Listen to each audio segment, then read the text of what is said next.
করার চেষ্টা করছি। তো বিজনেস মাইন্ডে যথারীতি খুবই খুশি হয় যে হ্যাঁ, যাক কিছু তো মানুষ পাল্টেছে, মানে নিজের যে পোটেনশিয়ালিটি, নিজের যে ক্ষমতা, সেটা সে বুঝতে পেরেছে।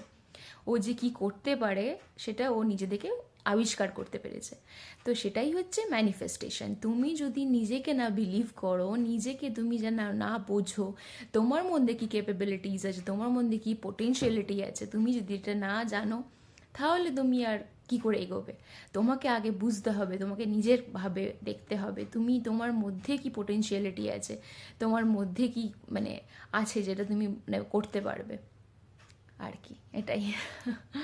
আমার পোটেনশিয়ালিটি নিজের ভাবে বোঝো, নিজেকে আর একটু চেনো।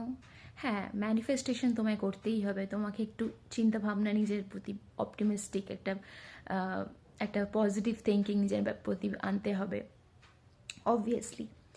বাট সেটাকেও মানে ইমপ্লিমেন্ট করার জন্য, সেটাকে নিজের কাজের মধ্যে করার জন্য সেটাকেও তোমাকে ভাবতে হবে কিভাবে ইমপ্লিমেন্ট করা যায়, কিভাবে করা যায় জিনিসটাকে।